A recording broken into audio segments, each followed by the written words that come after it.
Maintenant, ils veulent passer à la loi de la charia. Mais vous êtes dans un autre pays. Vous ne pouvez pas faire ça. L'immigration et leurs idées suicidaires en matière d'énergie causeront la mort de l'Europe de l'Ouest si rien n'est fait immédiatement. Ils ne peuvent pas. C'est insoutenable. N'hésitez pas à liker la vidéo si elle vous plaît et si vous êtes nouveau sur la chaîne, n'oubliez pas de vous abonner et d'activer la notification pour ne rater aucune de nos prochaines vidéos. On commence. هو الذي أرسل رسوله بالهدى ودين الحق ليظهره على الدين كله وكفى بالله شهيدا محمد رسول الله والذين معه أشداء على الكفار رحماء بينهم. Le sujet de la conférence de ce soir est la charia, barbare ou parfaite. La loi de la charia est le code complet du droit islamique. Elle définit les droits et les devoirs de chaque musulman et musulmane. Elle régule entièrement la vie de tous les individus. Elle est très exhaustive et comprend les détails les plus infimes concernant l'alimentation, la boisson, l'habillement et s'étend jusqu'au système complexe de l'élaboration des lois. Le mot charia signifie le chemin clair à suivre. La charia islamique dérive de 4 sources, dont la première est le glorieux Coran. Le Coran est la dernière et ultime révélation d'Allah subhanahu wa ta'ala, du Dieu tout-puissant, qui a été révélé au dernier et ultime messager, le prophète Muhammad, que la paix soit sur lui. Le Coran, cette parole divine émanant d'Allah subhanahu wa ta'ala, est également désigné comme le Furqan, servant de critère distinctif entre le bien et le mal, une véritable lumière pour le discernement. Le Coran a été révélé par Allah, par Dieu Tout-Puissant, au prophète Muhammad, que la paix soit sur lui, par l'intermédiaire de l'archange Gabriel, il y a 1400 ans, et cela sur une période d'environ 23 ans.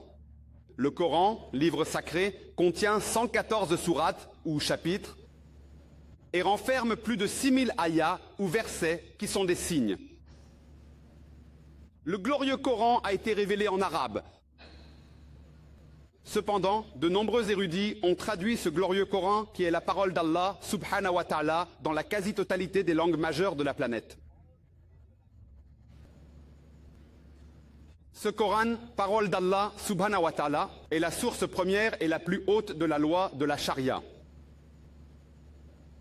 Deuxième source est la sunna. La sunna signifie la voix du prophète ou ses faits et gestes. Selon les hadiths authentiques, c'est-à-dire les paroles et les actions véridiques du prophète. La sunna ou les hadiths authentiques sont un supplément au Coran. Ils servent de commentaire au Coran. La sunna fournit une explication détaillée des versets coraniques. Et dans la sunna, les commandements du prophète Muhammad en tête, puis viennent ses actions. Et fréquemment, pour approfondir les détails de ces commandements, il faut se pencher sur la vie des Sahaba. Allah dit dans le Coran, notamment dans la sourate An-Nisa, obéissez à Allah et obéissez aux messagers. Obéir aux messagers, c'est se conformer à la sunna, aux paroles et aux actes authentiques du prophète. Et le prophète a déclaré, recherchez d'abord dans le Coran, puis dans mon exemple, et ses paroles. Et ensuite, si vous voulez plus de détails, examinez la génération suivante, puis celle d'après, puis encore celle d'après. Si vous souhaitez en savoir plus sur la vie du prophète, sur la façon dont il a mené sa vie, les personnes qui ont le mieux compris, les paroles du prophète étaient à les compagnons, les sahaba, ceux qui ont vécu avec le prophète, ceux qui l'ont vu et qui sont morts en état d'iman. Donc, si vous voulez bien mieux comprendre le hadith, s'il y a des divergences d'opinion, il faut consulter la vie des salaf salih, les 3 générations. Pour plus de détails et d'explications, vous pouvez vous inspirer du mode de vie des sahaba et des générations suivantes. Car la sunna du prophète, le hadith authentique, est la 2e source de la charia. La 3e source, c'est l'ijma, c'est-à-dire le consensus des opinions ou l'accord des opinions des sahaba qui sont les compagnons du prophète Mohammed, suivis par le consensus des opinions des salaf salih et également le consensus des opinions des juristes musulmans durant les 3 premiers siècles de l'Hégire. Si vous ne trouvez pas la réponse dans le Coran ou ne trouvez aucune opinion dans le Coran, alors cherchez dans la sunna du prophète, dans le hadith authentique. Si vous ne la trouvez pas là, alors vous passez à la 3e source, qui est l'ijma, c'est-à-dire le consensus d'opinion. C'est la 3e source. Et la 4e source est le qiyas. Le qiyas signifie juger et se rapprocher. De porter un jugement basé sur un raisonnement si vous ne trouvez pas d'indication directe dans le Coran, dans la sunna du prophète ou dans l'ijma. Alors vous pouvez employer votre propre raisonnement pour tenter de découvrir la réponse en vous appuyant sur d'autres versets du Coran, sur les hadiths du prophète ou encore sur l'ijma au moyen de l'analogie. S'il n'y a aucune indication directe sur une chose particulière, vous devriez consulter les autres versets du Coran, la Sunna et l'Ijma, pour trouver une réponse pertinente par analogie. Cela ne peut être utilisé qu'après l'Ijma. Cela s'applique dans un État où la charia est respectée.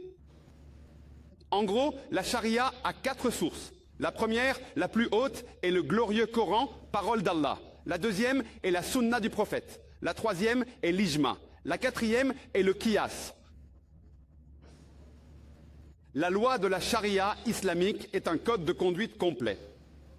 Elle offre à chaque individu un mode de vie complet, détaillant la manière dont une vie doit être vécue. Mais malheureusement, nous constatons dans les médias et parmi de nombreux critiques de l'islam qu'ils présentent la charia comme barbare. Et la plupart des allégations concernant la loi de la charia, la plupart d'entre elles, les principales, tournent autour de 2 aspects. La punition islamique. On peut y voir une affiche ou une couverture de livre d'un homme fouetté. Le dos nu fouetté. Le deuxième aspect, ce sont les femmes en islam, soumises. On montre une femme en hijab. Ce sont les 2 facteurs principaux que les détracteurs de l'islam attaquent. Ils jugent la loi de la charia barbare. Et il y en a quelques autres. Le temps ne nous permettra pas d'aborder tous les aspects de la loi de la charia, pas plus qu'il ne nous permettra de répondre à toutes les allégations et critiques formulées par les médias et les détracteurs de l'islam. Dans le temps limité, Inch'Allah, je vais tenter de clarifier des idées fausses sur la charia. La première, comme je l'ai dit, la plupart des auteurs occidentaux et des détracteurs de l'islam attaquent l'islam à cause de son système de punition. Dans la loi de la charia, la punition est barbare. L'islam est une vision complète de la vie. Et comparé aux autres modes de vie, la plupart des autres religions, si vous analysez, disent de bonnes choses. La plupart des religions, y compris l'islam. Mais la différence entre l'islam et les autres religions est que l'islam, en plus de dire de bonnes choses, vous montre comment atteindre cet état de bonté. Par exemple, les grandes religions du monde interdisent le vol. L'hindouisme l'interdit, le christianisme l'interdit et l'islam l'interdit aussi. Alors, quelle est la différence entre l'islam et les autres modes de vie et religions? La différence, c'est que l'islam, en plus de nous indiquer les bonnes choses à faire, nous montre un chemin pour atteindre cet état de bonté. Dans la charia, le 3e pilier de l'islam est la zakat. Cela signifie que toute personne fortunée ayant des économies dépassant le seuil du nisab, soit plus de 85 grammes d'or, doit en reverser 2,5% sous forme de charité, et ce, chaque année lunaire. Si chaque être humain riche faisait la charité, la pauvreté serait complètement éradiquée de ce monde. Il n'y aurait plus une seule personne qui mourrait de faim. Et Allah dit dans le Coran, dans la sourate Al-Hashr, chapitre 59, verset 7, que la zakat a été prescrite pour empêcher que la richesse ne circule qu'entre les riches. La charité obligatoire fait partie de la loi de la charia, c'est phare. Tout riche ayant plus de 85 grammes d'or doit donner 2,5% par an en charité. Et après cela, si quelqu'un vole, Allah dit dans le Coran, dans la sourate Al-Maïda, chapitre 5, verset 38, « Quant au voleur, homme ou femme, coupez-lui la main en guise de punition de la part d'Allah, subhanahu wa ta'ala. » Beaucoup diront, couper les mains, à cette ère de science et de technologie, l'islam est une religion barbare.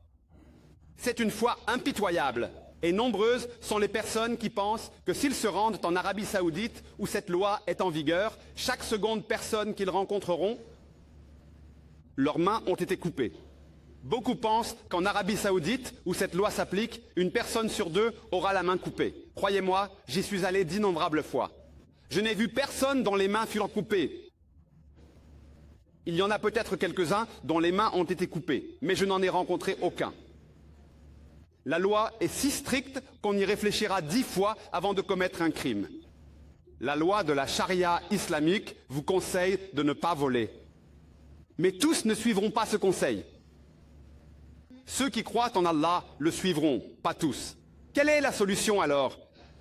La solution suivante est que, s'ils ne suivent pas le commandement d'Allah, une punition s'impose. Et de nos jours, les États-Unis sont supposés être l'un des pays les plus développés du monde. Savez-vous qu'elle a l'un des taux de vol et de brigandage les plus élevés au monde?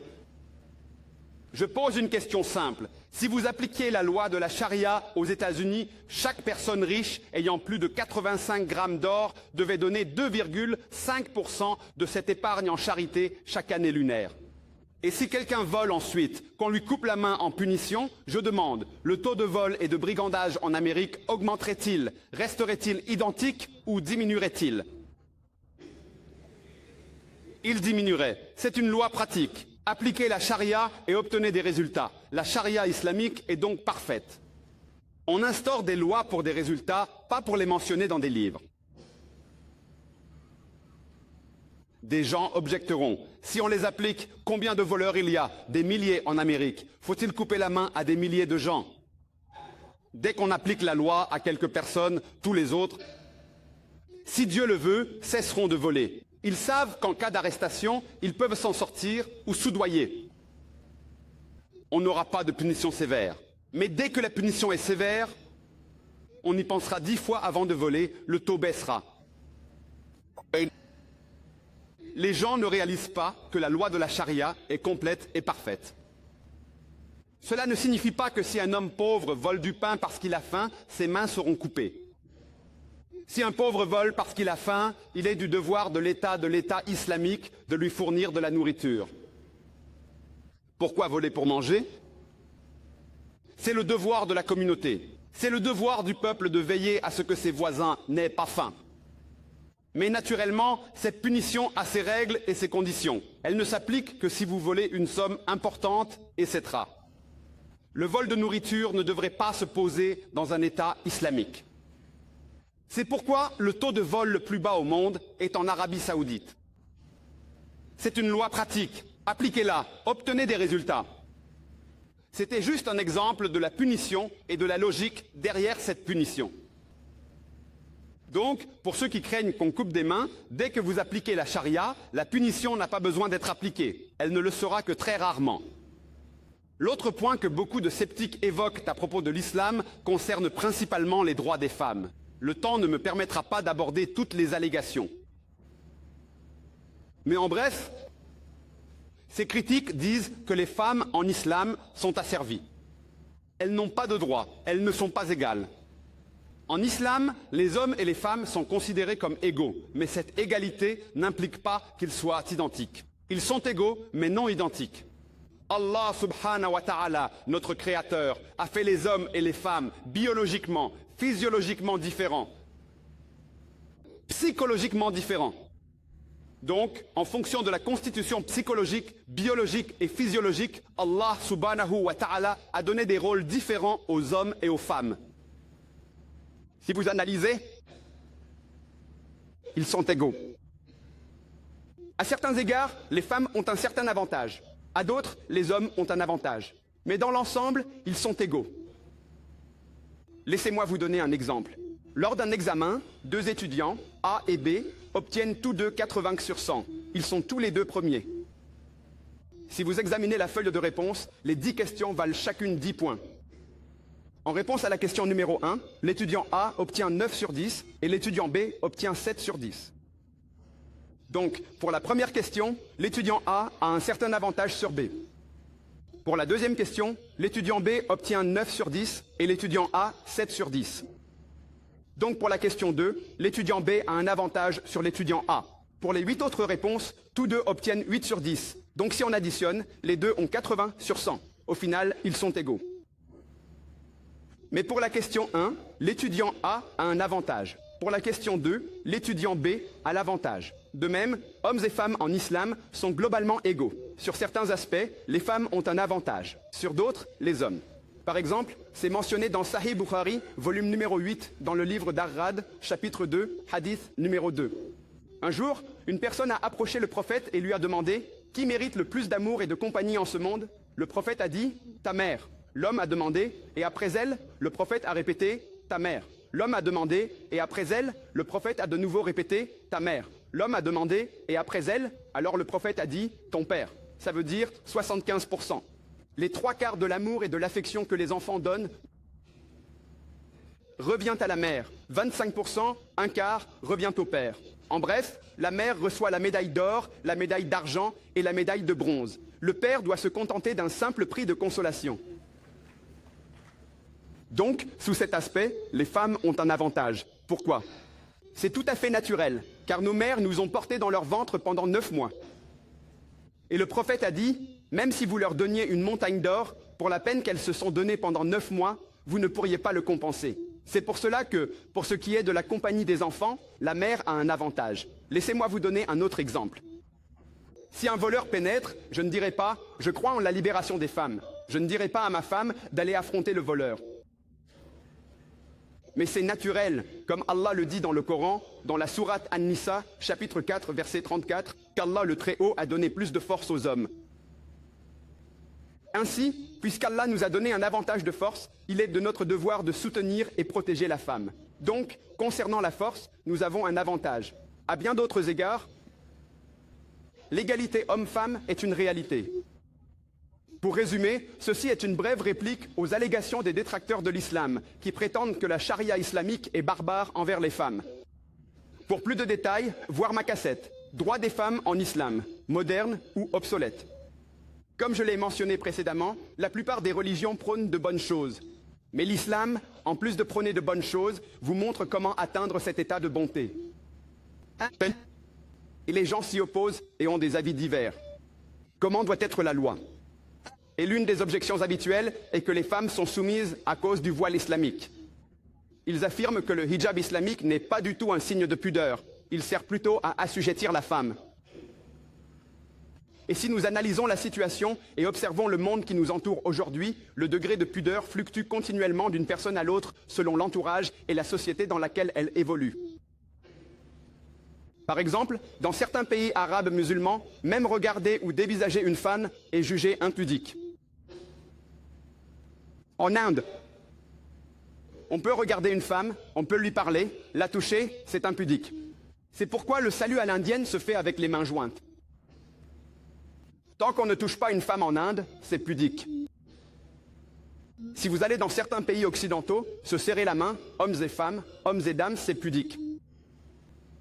Vous pouvez vous serrer la main, vous pouvez parler et même rester ensemble sans aucun problème. En fait, si une femme tend la main ou si un homme tend la main et que l'autre personne ne lui serre pas, on considère qu'ils sont mal éduqués ou comme manquant de culture. Là-bas, se serrer la main est un acte de pudeur. Dans certains pays occidentaux, un homme peut embrasser une femme sur la joue, sur les lèvres, sans problème. C'est considéré comme pudique. On peut faire ce qu'on veut dans ces pays. Les hommes et les femmes peuvent faire ce qu'ils veulent, tant que c'est avec un consentement mutuel, c'est considéré comme pudique. Le niveau de pudeur ne cesse donc de changer. Comment décider ce qui est le mieux, ce qui est pudique? Par exemple, si vous allez aux États-Unis ou dans les pays occidentaux là-bas, si une jeune femme porte une mini-jupe ou un short, elle est considérée comme pudique. Mais si cette femme vient ici, ou n'importe quelle femme en Inde ou à Madras portant une mini-jupe ou un short sera considérée impudique. Vrai? Oui ou non? Oui. J'étais en Amérique il y a quelques années. Un Américain m'a confié que les femmes indiennes, ces femmes indiennes, étaient impudiques. J'en ai été choqué. J'ai dit, les indiennes sont impudiques? Il m'a répondu qu'elles portent le sari et exposent leur ventre. Donc pour l'Américain, exposer son ventre est un manque de pudeur. Et là je me suis dit, ce qu'il dit est logique. Pour lui, le niveau de pudeur, c'est de se couvrir le ventre. Nous, les Orientaux, les Indiens, nous nous croyons très pudiques. Mais pour l'Occidental, exposer son ventre est impudique. Alors, qui peut décider de ce qui est pudique ou de ce qui ne l'est pas? Le mieux placé pour décider est notre Créateur, Allah, que son nom soit glorifié, le Dieu Tout-Puissant. Analysons donc ce qui est mentionné dans la charia islamique, le Coran et les hadiths sur le niveau de pudeur. Et aux gens qui portent l'accusation, l'islam a servi la femme par le hijab, j'aimerais leur dire que si on remonte à l'époque babylonienne, dans la civilisation babylonienne, ils maltraitaient la femme. Si un homme tuait, au lieu qu'il soit puni, sa femme était mise à mort. Dans la civilisation grecque, ils avaient le concept d'une femme imaginaire nommée Pandore, qui était la cause de tous les malheurs. Bien que croyant à la chasteté, par ego et gloire, la prostitution se répandit. Dans la civilisation romaine, nudité et promiscuité étaient très courantes. Dans la civilisation égyptienne, la femme était considérée comme un signe du diable. Et en civilisation arabe, avant le Coran, souvent, à la naissance d'une fille, elle était mise à mort, enterrée vive. L'islam est la première religion et le prophète Muhammad est le bienfaiteur majeur qui a élevé la femme. Après que l'islam a octroyé des droits à la femme, il leur a aussi montré comment préserver leur pudeur, leurs droits et leur position, raison pour laquelle le hijab a été prescrit. Les gens parlent normalement du hijab de la femme, mais Allah, le Tout-Puissant, dans le Coran, parle d'abord du hijab pour les hommes, puis pour les femmes. Allah dit dans le Coran, dans la sourate An-Nur, chapitre 24, verset 30, « Dis aux croyants de baisser le regard et de garder sa pudeur. Quand une pensée effrontée lui vient en regardant une femme, il doit baisser les yeux. Si une pensée impudique lui vient, il doit les baisser. » Un jour, un musulman fixait une fille. Je lui dis, « Que fais-tu » ? Non autorisé en islam. Notre prophète a dit, « Le premier regard est permis, le second interdit. Je n'ai pas fini le premier. »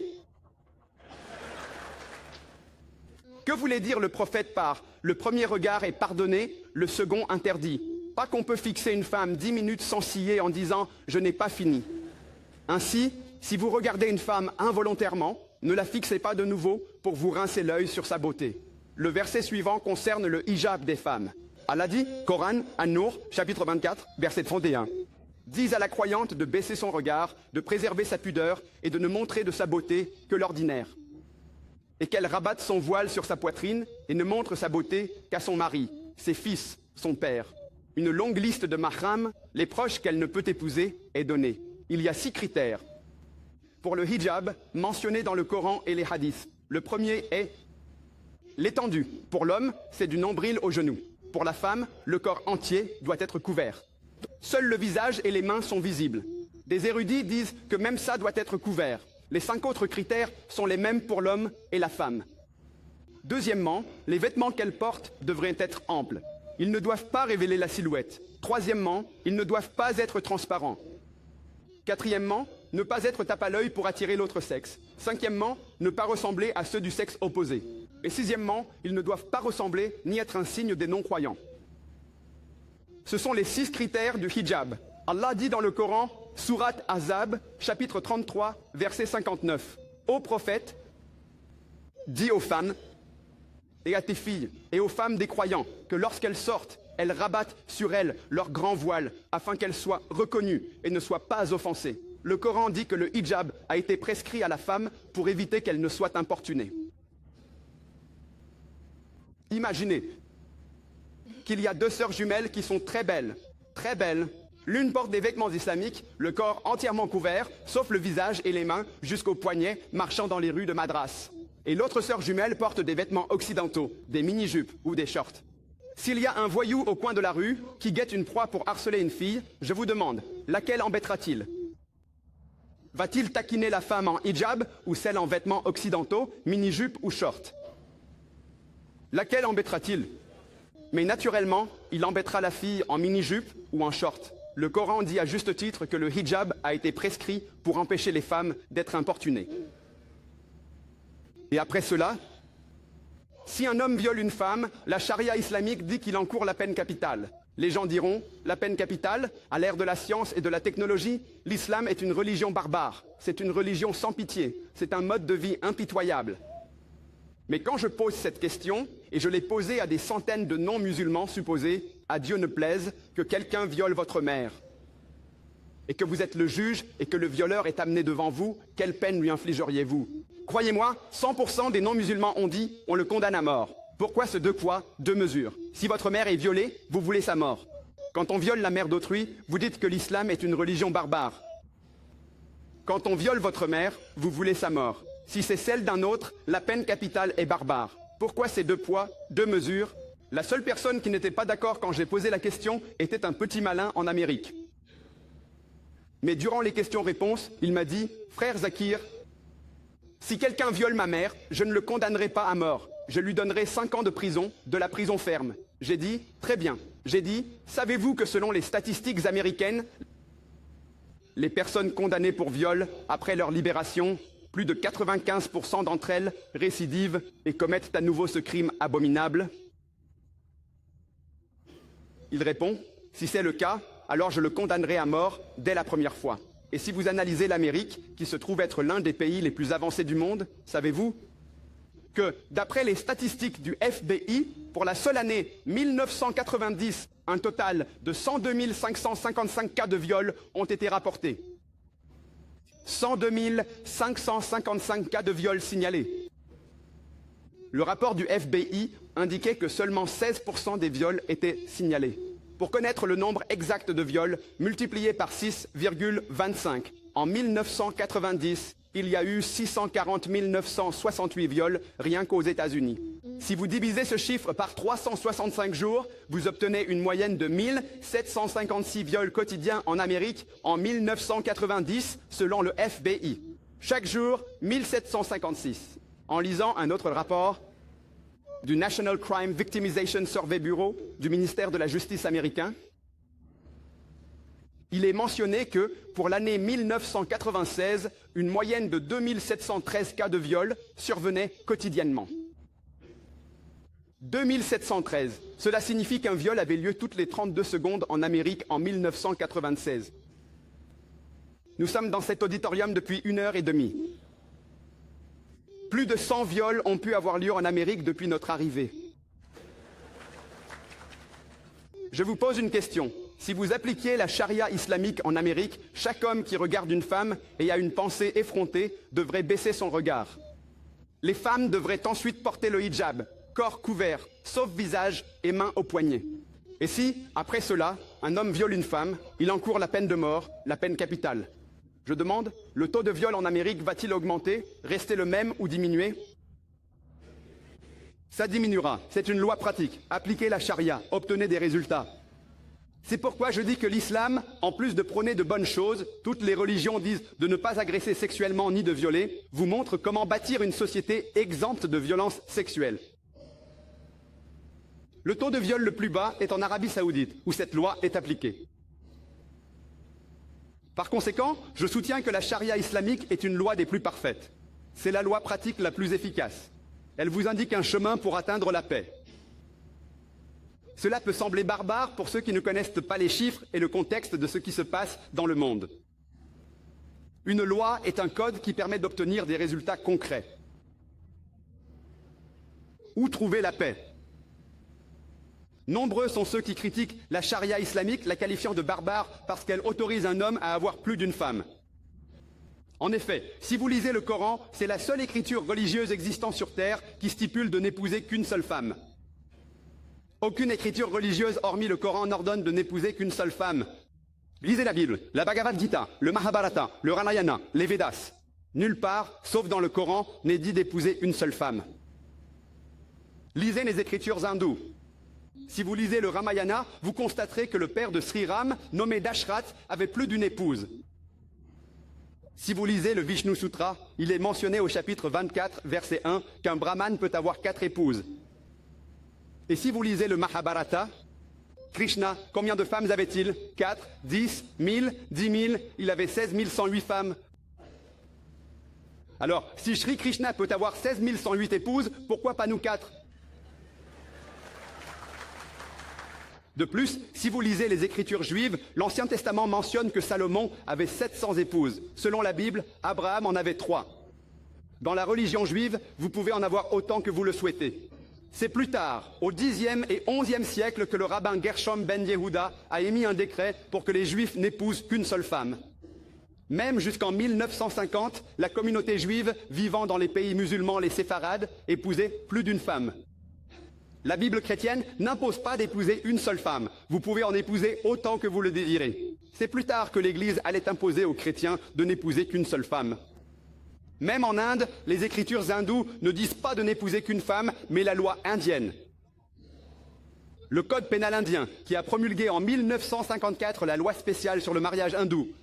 Une loi spéciale sur le mariage hindou stipulant qu'un hindou n'épouse qu'une seule femme. Les écritures hindoues permettent d'en épouser autant que désiré. Les écritures chrétiennes et juives autorisent d'épouser autant de personnes qu'on le souhaite.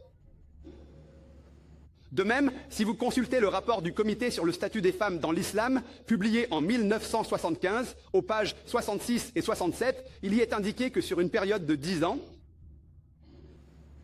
entre 1951 et 1961, 4,31% des musulmans indiens étaient dans des mariages polygames.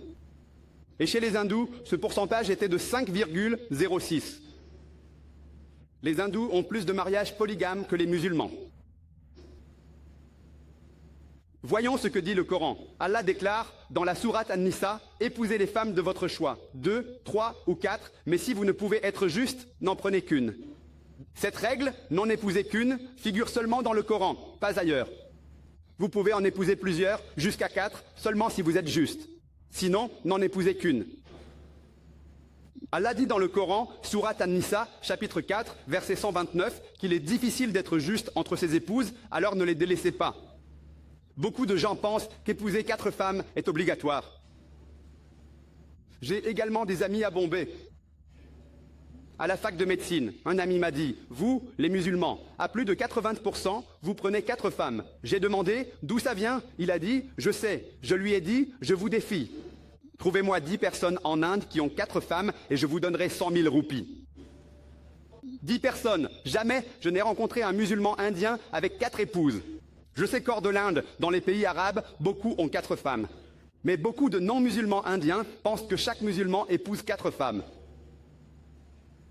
En fait, épouser plus d'une femme n'est pas obligatoire en islam, c'est plutôt facultatif. Si vous voulez vous marier, pas de problème, mais soyez juste envers vos épouses. Analysons la raison logique pour laquelle Allah a permis à l'homme d'avoir jusqu'à 4 femmes. Par nature, les hommes et les femmes naissent en proportion égale. Mais dès l'âge pédiatrique, demandez à n'importe quel pédiatre, il vous dira que l'enfant de sexe féminin combat les microbes et les maladies bien mieux que l'enfant de sexe masculin.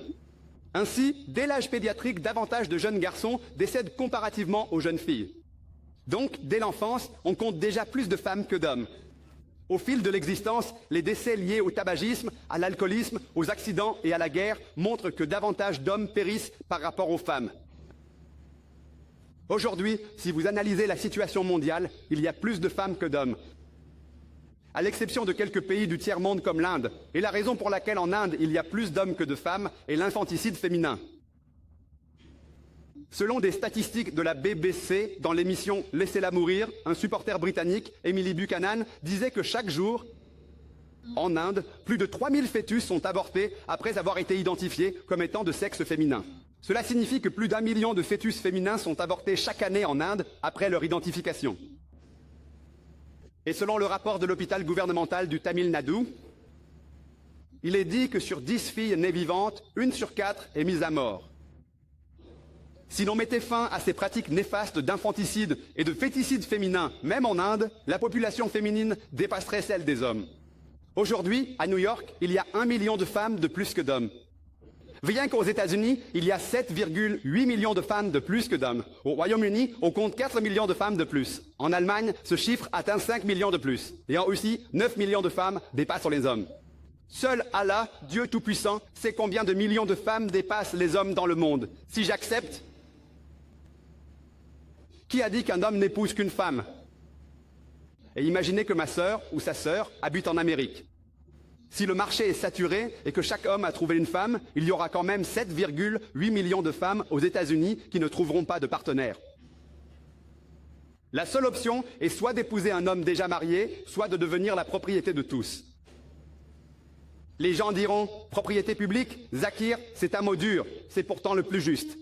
Je ne peux en trouver de meilleur. » Et toute femme pudique devrait préférer être une épouse d'un homme déjà marié, plutôt que de devenir la propriété publique. Et dans les pays occidentaux, avoir une maîtresse est très courant. 2, 10, 20, 30, 40, sans problème. Autant que l'on veut. Les études américaines indiquent qu'en moyenne, une personne a 8 partenaires sexuels avant le mariage. Un Américain moyen. Certains en ont 2, 5, 20 ou 30. Avoir 8 partenaires sexuels en moyenne avant de se marier, ça passe facilement. Mais avoir plusieurs épouses, ça ne passe pas facilement. En comparaison, quand une femme est une maîtresse, elle est déshonorée et ne bénéficie pas de ses droits. En fait, si une femme, même en devenant la seconde épouse, Dieu merci, elle obtient ses droits et son honneur. Est protégée. Donc si vous analysez la raison pour laquelle l'islam a donné la permission à certains hommes d'avoir plus d'une femme, c'est pour protéger la pudeur de la femme. Ce n'est pas pour la dégrader. De plus, si vous analysez, dans l'islam, la femme est considérée comme une morsina, comme une forteresse contre le diable. Contrairement à d'autres religions où elle est vue comme un signe du diable. Notre prophète Muhammad a dit, comme mentionné dans Sahih Bukhari, volume 7, livre du Nikah, chapitre 3, hadith 4, « Ô jeunes gens, celui qui en a les moyens devrait se marier. » Le prophète a dit, pas de monachisme en islam. Il a aussi dit, celui qui se marie accomplit la moitié de sa religion. Lors d'une séance de questions, quelqu'un m'a demandé, si je suis marié 2 fois, est-ce que ça veut dire ma religion est entière? Que voulait dire le prophète en disant, le mariage achève la moitié de ta religion? Le mariage prévient la fornication, l'adultère, la promiscuité, l'homosexualité, qui sont la moitié des maux sociaux. Se marier offre la chance de devenir parent. Seul le mariage offre l'opportunité d'être un époux, essentiel en islam. Que vous vous mariez 1 ou 2 fois, vous n'accomplissez que la moitié de votre religion. Le prophète a dit, qui ne se marie pas n'est pas des miens.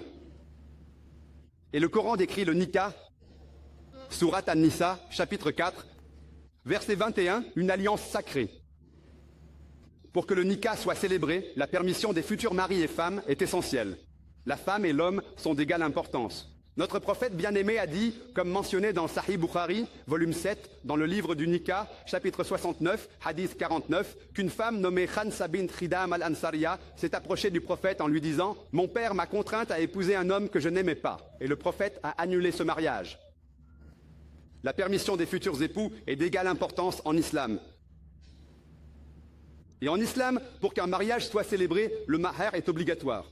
Allah dit dans la sourate An-Nisa, chapitre 4, verset 4, que le don fait à la femme lors du mariage, un don matrimonial, le mahar, est obligatoire. Une dot est obligatoire. Le futur mari doit donner une dot à la future épouse. Dans la culture indienne, c'est le contraire. La dot en Inde, c'est la mariée qui la donne au marié. Et c'est une pratique très répandue en Inde, et malheureusement, elle s'est même immiscée dans la société musulmane.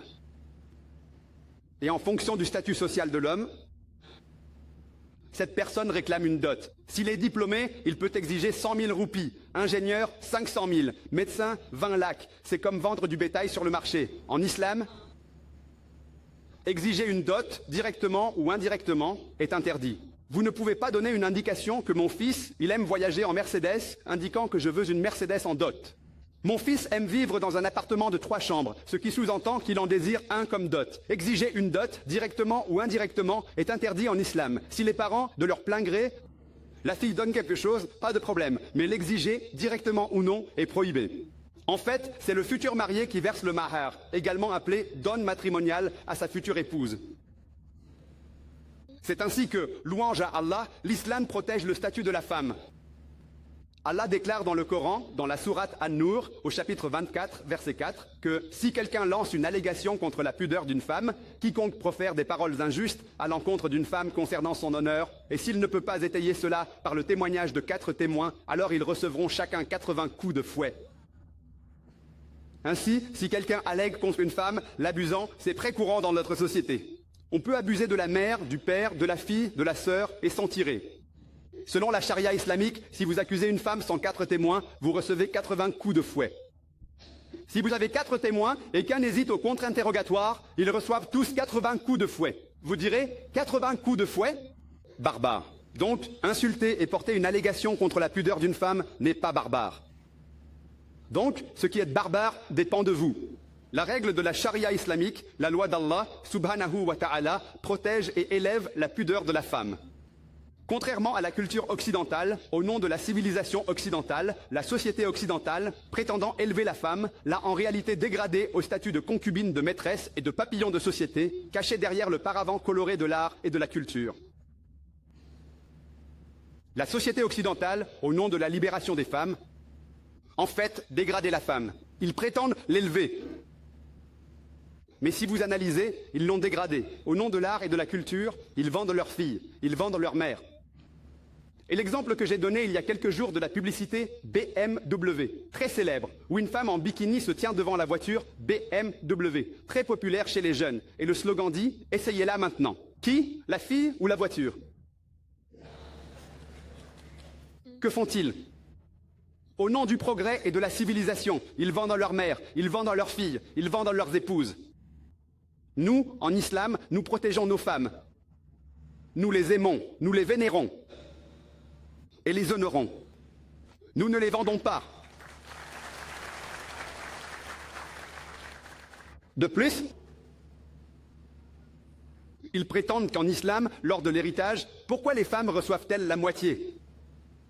L'islam dégrade la femme en héritage, elle reçoit moitié moins que l'homme et la fille, moitié moins que le fils. Pourquoi une telle injustice?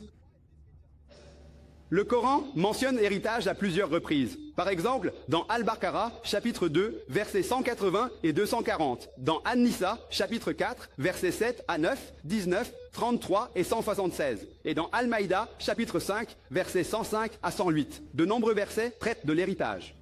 Mais les versets qui donnent les détails des parts sont dans la sourate An-Nisa, chapitre 4, versets 11 et 12, et le verset 176. Allah. Dans le Coran, dans la sourate An-Nisa, chapitre numéro 4, verset numéro 11, concernant l'héritage des enfants, l'homme recevra le double de la part de la femme. Si vous n'avez que des filles, 2 ou plus, alors elles se partagent les 2 tiers. Si vous n'avez qu'une seule fille, elle reçoit la moitié. Et le verset continue. Vos parents reçoivent un 6e chacun, si vous avez des enfants. Si vous n'avez pas d'enfants, votre mère reçoit un tiers si la personne décédée n'a ni frère ni sœur, et cela après que toutes vos dettes aient été réglées. Le verset suivant de la sourate An-Nisa, chapitre 4, verset 12, dit « De ce que vos épouses vous laissent, vous recevez la moitié s'il n'y a pas d'enfants. Vous recevez un quart s'il y a des enfants et de ce que vous laissez à vos épouses. S'il n'y a pas d'enfants, les épouses se partagent un quart. Et s'il y a des enfants, ils se partagent un 8e. Difficile à retenir. Vérifiez sourate An-Nisa, chapitre 4, versets 11 à 12. Globalement, j'admets que la femme reçoit généralement la moitié de la part de l'homme, mais il y a des cas où ils sont égaux, mère et père, si leurs enfants ont une part égale. Globalement, j'admets que la plupart du temps, elles reçoivent la moitié. La logique en islam est que la femme a une plus grande sécurité financière que l'homme. Dans l'islam, il est du devoir du père et du frère de subvenir aux besoins d'une femme avant son mariage. Et c'est le devoir du mari et du fils de prendre en charge son logement, sa subsistance, son habillement et tous les aspects financiers après qu'elle soit mariée. Cependant, le fardeau financier incombe à l'homme et non à la femme. Maintenant, après qu'Allah, gloire à lui, a placé ce fardeau sur les épaules de l'homme, Allah se doit d'être juste. Allah déclare dans la sourate An-Nisa, au chapitre 4, verset 40, Allah n'est jamais injuste, pas même d'un atome. Supposons qu'une personne meurt et laisse 2 enfants, un fils et une fille.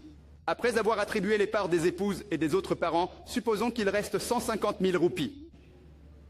Donc, d'après la charia islamique, si un fils et une fille héritent et qu'il reste 150 000 après avoir distribué les autres parts, le fils reçoit 100 000 roupies et la fille 50 000. Or, je vous demande, préféreriez-vous recevoir 100 000 roupies et en dépenser peut-être 90 000 pour sa famille? En effet, l'homme qui perçoit 100 000 roupies est tenu de subvenir aux besoins de sa famille. Ou préférez-vous recevoir 50 000 et ne rien dépenser?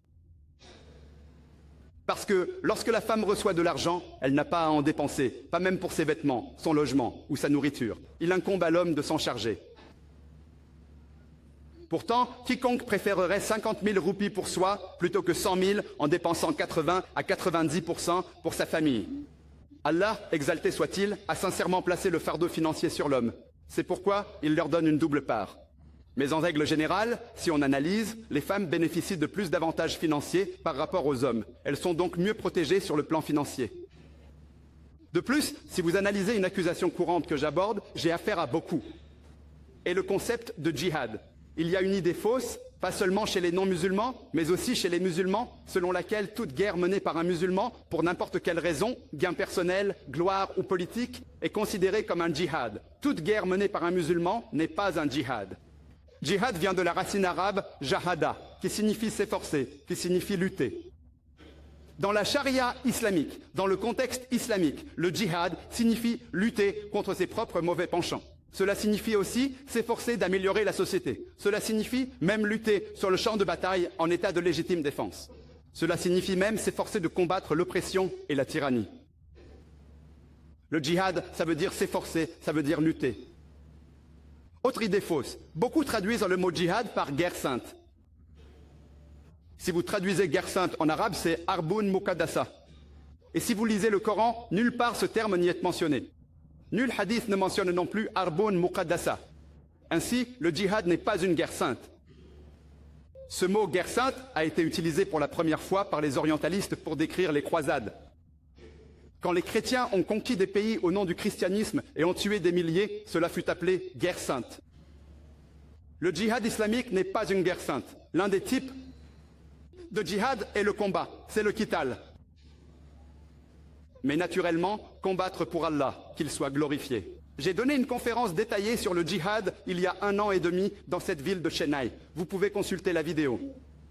Si vous analysez, ces gens citent des versets du Coran où que vous trouviez un kafir, tuez-le. C'est-à-dire, tuez tout non-musulman. C'est une religion barbare. Un verset très cité est celui de la sourate At-Tawbah, chapitre 9, verset 5. Ces critiques, comme Harun Shuri dans son livre, citent sourate At-Tawbah, chapitre 9, verset 5. Il dit que le Coran déclare « Partout où vous trouvez un kafir, entendez hindou, tuez-les ». Et si vous lisez le Coran, la sourate At-Tawbah, chapitre 9, verset 5, dit de tuer les kafirs S. Mais c'est citer un verset hors de son contexte. Si vous lisez le contexte, les premiers versets de la sourate At-Tawbah, chapitre 9, décrivent un traité de paix entre les musulmans et les polythéistes de la Mecque, que ces derniers ont rompu unilatéralement. Au moment où Allah, le Très-Haut, atteint le verset 5, il dit aux polythéistes ennemis de régler la situation en 4 mois, sinon ce sera la guerre. Et au combat, Allah dit, quand les kafirs, quand les ennemis viennent, vous les combattez et les tuez. Ce verset est donc un verset qui est révélé sur le champ de bataille, que lorsque les ennemis viennent vous attaquer, n'ayez pas peur, combattez-les, tuez-les. Tout général d'armée, pour stimuler le moral de ses soldats, dira naturellement de ne pas craindre, de combattre et de tuer l'ennemi. Il ne dira pas de ne pas le tuer, ni de ne pas se battre. Ce verset est donc révélé en plein champ de bataille. Harun Shuri, du verset 5, saute au verset 7, car la sourate At-Tawbah, chapitre 9, verset 6, répond à son allégation. Le verset 6 dit « Si les ennemis cherchent asile, s'ils veulent la paix, ne vous contentez pas de la leur donner, mais accompagnez-les en sécurité. » Afin qu'ils entendent la parole d'Allah, exalté soit-il. Le général le plus clément dirait à ses soldats « Laissez l'ennemi ». Mais Allah dit « Ne les laissez pas seulement partir, escortez-les en lieu sûr. » De plus, si vous analysez toutes les grandes écritures religieuses parlent de combattre le mensonge par la vérité. Toutes les Écritures. Si vous lisez la Bible, dans le livre de l'Exode, chapitre 32, on parle de combat. Dans la Bible, le livre des Nombres, chapitre 31, parle de combat. Dans l'évangile de Luc, chapitre 22, Jésus dit « Prenez l'épée et combattez ». Le Mahabharata est une épopée sur le combat. La Bhagavad Gita est le conseil de Sri Krishna à Arjuna de combattre. Arjuna dit dans la Bhagavad Gita « Comment puis-je tuer mes cousins ?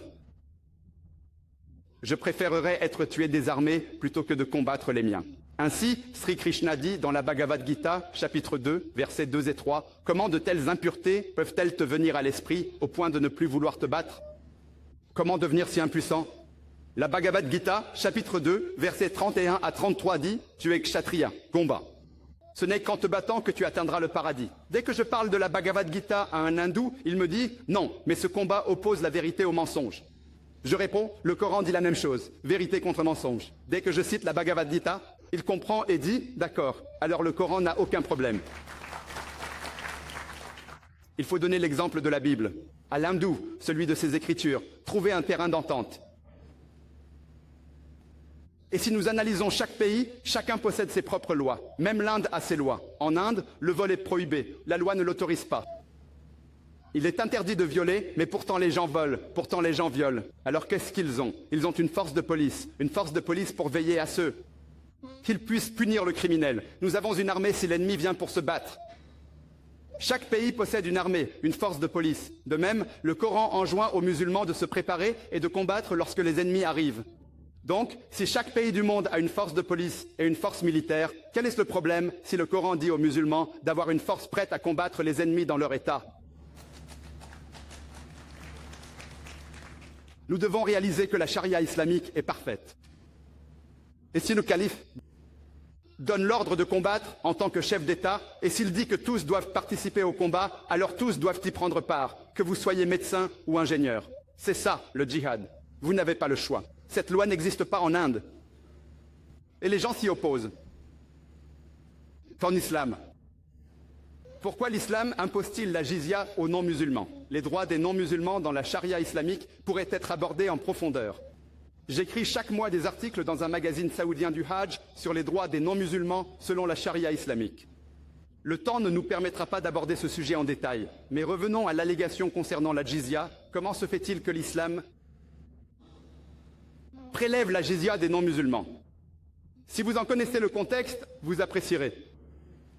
Voyez, la jizya est une taxe prélevée sur les non-musulmans qui acceptent de se soumettre à la domination des musulmans. Ils reconnaissent que vous êtes les dirigeants. Et la jizya est prélevée parce que, dans un État islamique, si vous êtes musulman et que le calife vous ordonne de participer au djihad ou de prendre part à la guerre pour lutter contre la fausseté, cela devient une obligation. Vous n'avez pas le choix, que vous soyez médecin, ingénieur ou avocat. Quand un non-musulman paie la jizya, l'État islamique le protège. Et cette jizya, c'est combien? À peine quelques centaines de roupies. L'État islamique leur offre sa protection. Si quelqu'un vous attaque, nous vous protégerons. Vous n'avez pas à participer. Si on me donnait le choix entre combattre si les ennemis arrivent ou payer une centaine de roupies pour rester tranquillement à la maison et être protégé, je préférerais la deuxième option. Payer des centaines de roupies pour rester protégé chez soi. Cette jizya sert juste à reconnaître que nous acceptons d'être sous votre protection. Et cette protection, ils l'obtiennent. De même, si vous analysez, plusieurs versets du Coran évoquent les droits des non-musulmans. Allah dit dans le Coran, dans la sourate Al-Mumtahana, chapitre 60, verset 8, il est dit que pour les kafirs qui ne combattent pas votre foi et ne vous expulsent pas de vos demeures, Allah vous exhorte à les traiter avec justice. Car Allah subhanahu wa ta'ala n'apprécie pas ceux qui agissent de manière injuste. Mais quant à ces kafirs qui combattent votre foi, verset 9 de la sourate Al-Mumtahana, chapitre 60. Quant aux kafirs qui combattent votre foi et vous chassent de vos foyers, Allah vous défend de vous tourner vers eux pour protection.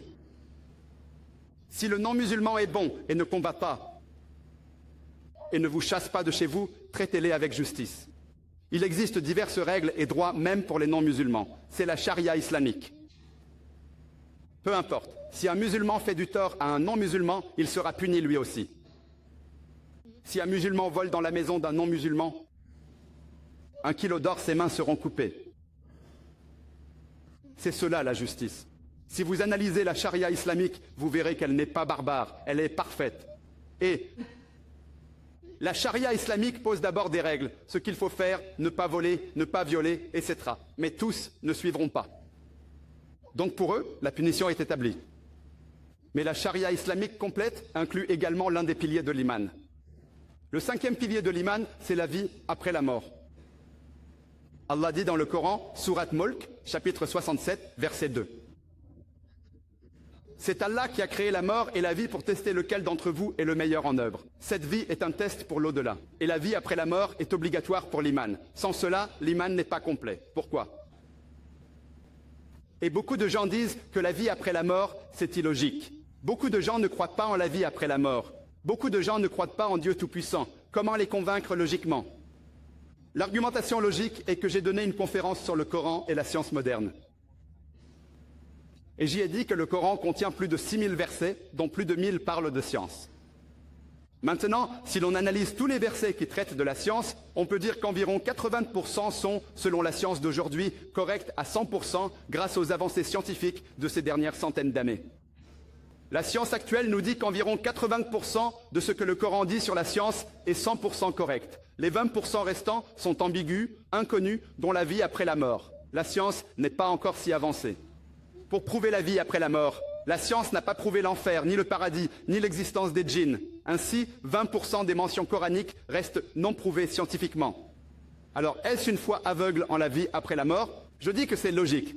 Ma logique me dit que lorsque 80% de ce que le Coran a affirmé est 100% exact, et que 20% est incertain, ni juste, ni erroné.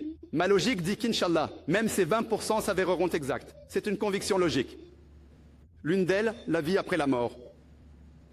Maintenant, comment convaincre une personne d'une autre manière à propos d'eux? La vie après la mort, supposons qu'une personne ne croit pas en la vie après la mort et ne croit pas en Dieu Tout-Puissant. Comment la convaincre? J'aimerais vous poser une question. Est-ce que voler, c'est bien ou mal? Voler, bien ou mal? Mal. Mal. Tous. Violer, bien ou mal? C'est bien qui dit? Personne. Sur 4000 personnes, personne ne dit que le vol ou le viol sont de bonnes choses. Vous êtes tous d'accord? Oui, très bien. Faisons un exercice. Donc, je suis un contrebandier. Hypothétiquement, je suis un contrebandier très puissant. Je suis un voleur le numéro 1 mondial. Et vous faites partie de ces personnes qui ne croient pas en une vie après la mort, qui ne croient pas en Dieu. Si vous ne croyez ni en Dieu, ni en la vie après la mort, et que je suis un contrebandier intelligent qui croit en la raison et la logique. Je vous dis que le vol est une bonne chose. Je vous dis que le vol est bien. Je suis très logique, très scientifique. Je vous le demande. Vous avez tous dit si fort que le vol, c'est mal. Le vol, c'est mal. Je vous le dis, donnez-moi une seule raison logique pour laquelle le vol est mauvais et j'arrêterai. Je suis une personne très logique et une personne intelligente. Je crois en la science. Donnez-moi une seule raison logique ou scientifique qui prouve que le vol est mal et j'arrêterai de voler. Quelqu'un peut-il me donner une raison logique? Vous empiétez sur le droit d'autrui. Je suis d'accord avec lui. Je prends le droit de quelqu'un. Quand je vole, je lui prends 1000 roupies. C'est son droit. C'est mal pour lui, pas pour moi. Prouvez-moi logiquement pourquoi c'est mal pour moi. Si je prends 1000 roupies à quelqu'un, je peux dîner, aller dans un hôtel 5 étoiles, voir un film. Cela me profite. Donnez-moi une raison logique prouvant que c'est mal pour moi. C'est mal pour la personne volée. Ce frère dit que la police me punira. Elle m'attrapera. Mon frère, la police est dans ma poche. Les ministres sont dans ma poche. Je vous l'ai dit, je suis un grand contrebandier, le numéro 1 au monde. Si vous êtes un petit voleur, vous serez pris. Je suis un grand contrebandier. La mafia, vous connaissez, la police, les ministres et les juges sont tous dans ma poche, payés par moi. Donnez-moi une raison logique. Hein? Souvenez-vous, au début de l'exercice, je vous ai dit que vous étiez de ceux qui ne croient ni en Dieu, ni en l'au-delà. Je suis un contrebandier. Vous tentez de me convaincre que le vol est mal. Donnez-moi une raison logique, une seule. Haram, selon vous, ne volez pas. Pas haram pour moi.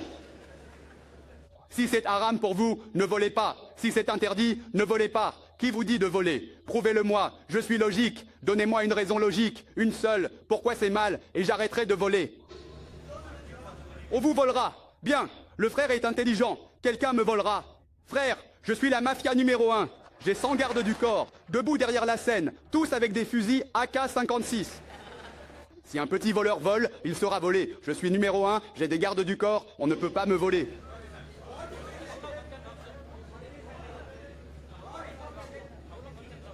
Aucune. Je mourrai avec ma richesse. Toi aussi tu mourras, comme moi. Alors, où est le problème? Tout le monde va mourir, n'est-ce pas? Alors avant de mourir, j'apprécie la vie. Toi aussi tu mourras, comme moi. Avant ma mort, je logerai dans un hôtel 5 étoiles et mangerai bien. Quel est le problème? Toi aussi tu vas mourir, comme moi. Ma conscience ne me le permettra pas. Ma conscience est très bonne. Je suis une personne logique. Si ta conscience te dit de ne pas voler, ne vole pas. Je suis logique. Ma conscience est claire. Donne-moi une raison logique. Si leur conscience leur dit de ne pas voler, qu'ils ne volent pas. Ma conscience me dit que c'est bien. Je profite du vol. Je jouis de la vie. Pourquoi serait-ce mal? C'est bien.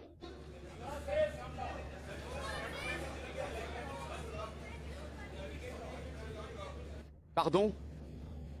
Qu'est-ce qui est le mieux dans cette situation? Il prétend que je n'ai pas eu à travailler et que c'est de cette manière que j'acquiers de l'argent facile.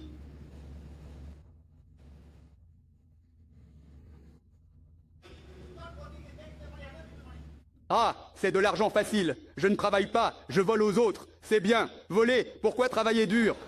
Si je te montre comment avoir de l'argent facile, est-ce bon? C'est bien, toutes les raisons l'indiquent. Donnez-moi une raison logique pour laquelle voler est mal, et j'arrêterai. Vous ne pouvez pas. Tous disent que c'est mal. Une raison? Qu'est-il arrivé aux habitants de Chennai?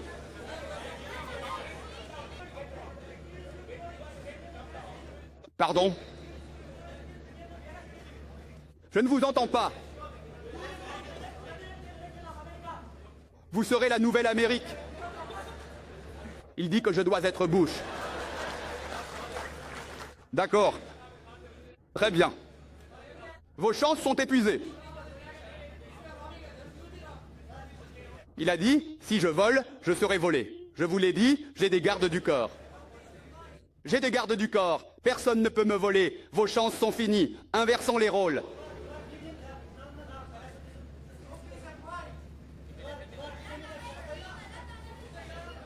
D'accord, toutes vos chances sont maintenant épuisées. Je n'ai pas peur des ennemis. Personne ne peut me nuire. J'ai des gardes du corps. L'exercice est clos. Passons à la réponse. Pas de logique. Passons à la réponse. Comme je vous l'ai dit, c'était un exercice. Si une personne vient vous voir et vous demande comment prouver la charia islamique, c'est la question que vous lui posez. Maintenant, inversons les rôles. Inversons les rôles. Vous êtes le contrebandier. Hypothétiquement. Vous êtes le contrebandier, le numéro 1. Et je suis un musulman qui vient à votre rencontre et vous aborde. Et si vous êtes le contrebandier, vous me dites, prouvez-moi que le vol est une mauvaise chose. Si la police doit vous prendre, vous dites, elle est dans ma poche. Si je dis, vous blessez autrui, vous dites, peu m'importe. Si l'on dit que votre conscience vous morde, vous dites, je n'en ai pas. Ma conscience est tranquille. Si je vous dis que quelqu'un pourrait vous voler, vous dites avoir des gardes du corps. En tant que musulman, après avoir entendu tous ces arguments, je commencerai par vous prouver l'existence d'Allah. La raison, la personne numéro 1 mondiale, chef de la mafia, contrebandier ou voleur. Pour lui, le matérialisme règne. Il se croit le plus puissant. La première chose que je ferai est de lui prouver logiquement l'existence d'Allah, comme dans ma conférence « Le Coran est-il la parole de Dieu ?» Ainsi, quiconque voit cette vidéo, le Coran est-il la parole de Dieu? L'esprit ouvert admettra qu'Allah, le Tout-Puissant, est la puissance suprême. Donc, je lui prouverai d'abord qu'il n'est pas le plus puissant. Le plus puissant est Allah, avec l'aide du Coran et de la science. Premier point. Deuxième point. Une fois d'accord, il dira « Ok, j'admets que Dieu est le plus puissant. Alors, quel genre de Dieu est-ce? Rien ne m'arrive. » Et il a raison. Il y a des centaines de contrebandiers et voleurs influents. Rien ne leur arrive. Ai-je raison ou tort? Beaucoup de gens. Il y a des centaines de voleurs et de gens puissants dans le monde qui mènent une vie de luxe. Il ne leur arrive rien. Ils meurent d'une mort paisible. Oui, certains se font tuer, d'autres se font arrêter, mais beaucoup meurent. Ils profitent de la vie et meurent tranquillement. Sa question est, si votre Dieu est si grand, pourquoi ne punit-il pas? Quelle justice? Allah dit dans le Coran, Sourate An-Nisa, chapitre 4, verset 40. Allah n'est jamais injuste, pas du moindre degré. Il n'est jamais injuste du moindre degré. Et demandez à n'importe quelle personne, au moment où elle n'est plus au sommet. Quand on lui prouve qu'il n'est pas au sommet, l'injustice faite à autrui ne le dérangerait pas, mais personne ne voudrait que l'injustice lui soit faite. Si quelqu'un viole la femme ou la mère d'un autre et qu'on le condamne à mort, vous trouvez ça barbare. Mais si quelqu'un viole notre mère, alors on pense que la peine de mort est la meilleure solution. Ainsi, si cela nous arrive, nous réalisons qu'il doit y avoir justice. N'importe quel être humain sera d'accord pour dire que justice doit être faite. Mais la question est, comment la justice peut-elle être rendue ici-bas? Tous ne peuvent l'obtenir. Par exemple, vous savez peut-être qu'Hitler a incinéré 6 millions de juifs. Combien? 6 millions de juifs. Imaginez que vous attrapiez Hitler aujourd'hui. Vous l'attrapez aujourd'hui. Quelle punition lui infliger? Que pouvez-vous lui faire? Le maximum est la chambre à gaz, mais ça ne compensera que pour un seul. Et qu'en est-il des 5 999 999 restants? Qu'en est-il d'eux? Qu'en est-il d'eux? Quel genre de loi est-ce? Est-ce une loi juste? Allah dit dans le Coran, Sourate Al-Imran, verset 185, que toute âme goûtera la mort et sa pleine rétribution lui sera versée le jour du jugement.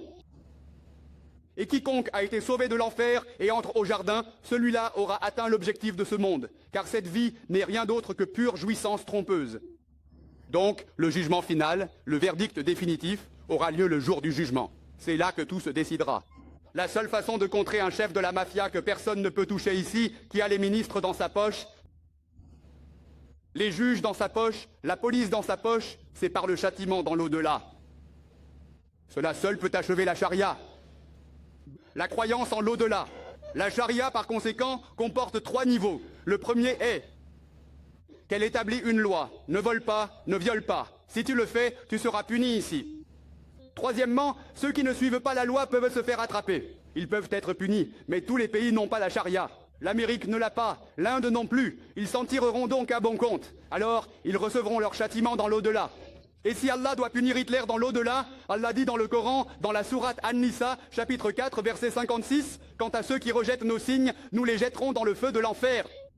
Et quand leur peau sera brûlée, nous leur donnerons une peau nouvelle pour qu'ils sentent la douleur. » La science a découvert que les récepteurs de la douleur sont dans la peau. Donc si Allah veut brûler Hitler 6 millions de fois, il peut le faire. Il peut même le faire 12 millions de fois. Cela ne peut se faire en ce monde. Le jugement final a lieu dans l'au-delà. Une partie du châtiment est ici, mais le bilan principal, le grand jugement, a lieu le jour du jugement, et Allah. Rappelez-vous, au début de l'exercice, je vous ai dit que vous étiez de ceux qui ne croient pas en Dieu, qui ne croient pas en l'au-delà. Je suis un contrebandier. Vous essayez de me convaincre que le vol, c'est mal. Donnez-moi une seule raison logique. Une seule. Haran, selon vous, ne volez pas. Selon moi, non. Si c'est haram pour vous, ne volez pas. Qui vous dit de voler? Prouvez-moi, à moi, personne logique. En quoi c'est mal et j'arrêterai de voler. Une seule raison logique, pas deux, juste une preuve logique. On vous volera, très bien, le frère est intelligent, quelqu'un me volera. Frère, je suis le chef de la mafia, j'ai 100 gardes du corps derrière la scène, tous armés de fusils AK-56. Si un voleur dérobe, il sera dérobé. Je suis le numéro 1, j'ai des gardes, personne ne peut me voler. Raison? Je mourrai avec mes richesses. Toi aussi tu mourras, comme moi. Alors quel est le problème? Tout le monde doit mourir, n'est-ce pas? Donc, avant de mourir, je profiterai de la vie. Toi aussi tu mourras comme moi. Mais avant cela, je logerai dans un hôtel 5 étoiles et mangerai de bons plats. Quel est le problème? Toi aussi tu dois mourir comme moi. Ma conscience ne me le permettra pas. Ma conscience est très claire. Je suis quelqu'un de logique. Si ta conscience te dit de ne pas voler, ne vole pas. Je suis logique. Ma conscience est très claire. Je te demande juste une raison logique. Si la conscience de ces gens leur dit de ne pas voler, qu'ils ne volent pas, ma conscience dit que c'est bien. En volant, j'en profite. Je peux jouir de la vie. Pourquoi serait-ce mal? C'est bien.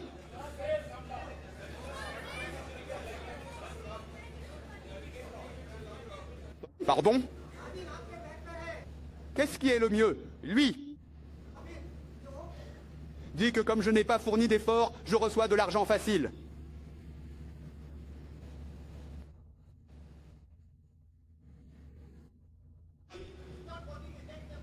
C'est de l'argent facile. Je ne travaille pas, je prends l'argent d'autrui. C'est donc bien. Argent facile. Vol. Pourquoi se fatiguer? Si je dis que l'argent facile est bien ou mal, c'est bien, donc tout ça me dit que c'est bien. Donnez-moi une raison logique pour laquelle c'est mal et j'arrêterai le vol. Vous n'en avez pas une seule. Vous tous dites que c'est mal. Qu'est-il arrivé aux habitants de Chennai?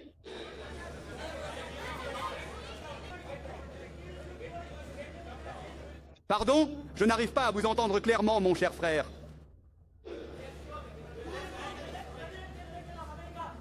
Vous serez la future Amérique. Il dit que je dois être Bush. D'accord. Très bien. Vos chances sont épuisées. Le frère a dit, si je vole, on me volera. J'ai des gardes du corps. Ne l'ai-je pas dit? J'ai des gardes du corps. Personne ne peut me voler. Vos chances sont finies. Changeons de rôle.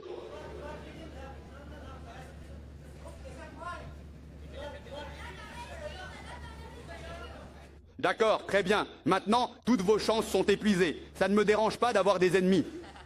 Personne ne peut me faire de mal. J'ai des gardes du corps. Pour vous, l'exercice est terminé. Passons maintenant à la réponse. Passons à la réponse. Comme je vous l'ai dit, il s'agissait d'un exercice. Si quelqu'un vient vous demander comment prouver la charia islamique, c'est la question que vous lui posez. Maintenant, inversons la situation. Inversons la situation. Vous êtes ce contrebandier. Hypothétiquement. Vous êtes le contrebandier numéro 1. Et je suis un musulman qui vient ici pour vous aborder. Et si vous êtes le contrebandier, vous me demandez de vous prouver que le vol est une mauvaise chose. Si la police vous attrape, vous dites « la police est dans ma coche ». Si vous blessez quelqu'un, vous dites « ça ne me fait rien ». Si votre conscience est rongée, vous répondez « je n'ai aucune conscience ». Ma conscience est pure. Si on vous vole, vous dites « j'ai des gardes du corps ». HTML, HTML, HTML, HTML. La première chose que je ferai en tant que musulman, c'est vous prouver l'existence d'Allah le Tout-Puissant. La raison qu'une personne, chef de la mafia, contrebandier ou voleur, numéro 1 mondial, pour lui, le matérialisme est roi. Il se croit le plus puissant. Je lui prouverai logiquement l'existence d'Allah le Tout-Puissant, comme dans la conférence. Le Coran est-il la parole de Dieu? Donc, quiconque voit cette cassette, le Coran est-il la parole de Dieu? L'esprit ouvert admettra que le pouvoir suprême est Allah le Tout-Puissant. Je lui prouverai d'abord qu'il n'est pas le plus puissant. Allah le Tout-Puissant l'est grâce au Coran et à la science. Premier point. Deuxième point. Une fois qu'il accepte, d'accord, j'admets que Dieu est le plus puissant. Alors quel genre de Dieu est-ce? Il ne m'arrive rien. Et il a raison. On a des centaines de grands contrebandiers, de voleurs, à qui il n'arrive rien. Ai-je tort ou raison? Nombreux sont ceux, des centaines de voleurs et de grandes figures mondiales, qui vivent dans le luxe. Il ne leur arrive rien. Ils meurent paisiblement. Oui, certains sont tués, d'autres arrêtés, mais beaucoup profitent de la vie et meurent paisiblement. Sa question est, si votre Dieu est si grand, pourquoi ne punit-il pas? Quelle sorte de justice est-ce? Allah dit dans le Coran, dans la sourate An-Nisa, chapitre 4, verset 40, Allah le Tout-Puissant n'est jamais injuste, même pas du tout. Demandez à quiconque, dès qu'il n'est plus au sommet, si vous lui prouvez qu'il n'est pas le plus fort, il ne serait pas dérangé par une injustice faite à autrui. Mais personne ne voudrait qu'une injustice lui soit faite. Si quelqu'un viole la femme ou la mère d'un autre et qu'il est mis à mort, vous trouvez ça barbare. Si quelqu'un viole notre mère, alors on pense que la peine de mort est la meilleure solution. Si cela nous arrive, on réalise que la justice doit être rendue. Tout être humain s'accordera à dire qu'il faut rendre justice. Mais la question est, comment la justice peut-elle être rendue dans ce monde? Tout le monde ne peut pas l'obtenir. Par exemple, vous savez sûrement qu'Hitler a incinéré 6 millions de juifs. Combien? 6 millions. Supposons que vous attrapiez Hitler aujourd'hui. Attrapez Hitler aujourd'hui. Quelle peine lui infliger? Maximum. Vous le mettez en chambre à gaz, mais ça ne compensera que pour un seul. Qu'en est-il des 5 999 999 restants? Qu'en est-il d'eux? Qu'en est-il d'eux? Quel genre de loi est-ce? Est-ce une loi juste? Allah dit dans le Coran, sourate Al-Imran, chapitre 3, verset 185, « Chaque âme goûtera la mort, chaque âme goûtera à la mort, et la récompense finale sera le jour du jugement. » Quiconque sera sauvé du feu de l'enfer et entrera au paradis aura atteint son but ici-bas. Car cette vie n'est rien d'autre que de vains artifices d'illusion. Donc, le jugement dernier, le verdict final, est le jour du jugement. C'est le jugement dernier. Ainsi, la seule façon de dissuader un mafieux que personne ne peut toucher ici, qui a les ministres dans sa poche, les juges dans sa poche, la police dans sa poche, c'est par le châtiment dans l'au-delà. Cela seul complète la charia. La croyance en l'au-delà. La charia a donc 3 niveaux. Le premier est qu'elle a une loi, ne vole pas, ne viole pas. Si tu le fais, tu seras puni ici. Troisièmement, ceux qui enfreignent la loi seront attrapés et punis. Mais tous les pays n'ont pas la charia. L'Amérique et l'Inde, par exemple, ne l'ont pas. Ils s'en tireront donc impunément dans ce monde, mais recevront leur châtiment dans l'au-delà. Et si Allah le Tout-Puissant doit punir Hitler dans l'au-delà, il dit dans le Coran, sourate An-Nisa, verset 56, « Ceux qui rejettent nos signes, nous les jetterons dans le feu. Chaque fois que leur peau sera consumée, nous leur donnerons une peau nouvelle pour qu'ils ressentent la douleur. » La science a donc réalisé que les récepteurs de douleur sont dans la peau. Donc si Allah le Tout-Puissant veut brûler Hitler 6 millions de fois, il peut le faire. Il peut même le faire 12 millions de fois. Impossible ici. Le jugement final est dans l'au-delà. Une partie peut être purgée ici. Mais le jugement dernier, l'évaluation essentielle, se déroule le jour du jugement. Et Allah le Tout-Puissant est vraiment le maître du jour du jugement. Mais la charia finale et la loi islamique ne peuvent être comprises que si vous croyez en l'au-delà. Si vous ne croyez pas en l'au-delà, alors les concepts de l'interdiction du vol ou du viol n'existent pas. Toute cette idée n'a de sens que s'il y a une vie après la mort. Voilà donc la charia dans son intégralité. Et je voudrais conclure en donnant l'exemple suivant. Chaque fois que vous voulez juger de la charia, basez-vous sur les sources authentiques, c'est-à-dire le Coran et la sunna du prophète, les hadiths authentiques, pas sur ce que font les musulmans ou la société musulmane. Parce que ce que font normalement les médias, c'est qu'ils choisissent les brebis galeuses de la communauté et les dépeignent comme s'ils étaient les meilleurs, comme s'ils étaient les musulmans idéaux et exemplaires. On trouve dans les médias, si une nouvelle est diffusée, qu'un musulman de 50 ans épouse une fille de 16 ans, un arabe peut-être. Alors ça fait la une des journaux. Un arabe musulman de 50 ans qui épouse une jeune fille de 16 ans. C'est en première page. Si un non-musulman de 50 ans viole une fillette de 6 ans, ça passe dans les brèves. Aux informations, les médias dépeignent. Je suis conscient qu'il y a des brebis galeuses dans notre communauté, des gens qui se disent musulmans, mais qui ne suivent pas la charia. L'islam proscrit alcool et drogue. Je connais des musulmans qui boivent plus que les non-musulmans. J'en suis conscient. Ce sont des brebis galeuses, présentes dans chaque communauté. Les médias les sélectionnent et les montrent comme exemplaires. Et si vous voulez juger une voiture, l'exemple d'hier est là. Qu'une personne qui ne sait pas conduire endommage la voiture, qui blâmeriez-vous? Le conducteur ou la voiture? Le conducteur. Donc, ne jugez pas l'islam d'après les musulmans, mais plutôt par le Coran. Et si vous jugez de cette manière, vous le faites en plaçant au volant un conducteur expert. Donc, pour comprendre l'islam, le meilleur exemple est le prophète Mohammed. Et notre dernière prière est « Louange à Allah, Seigneur des mondes ».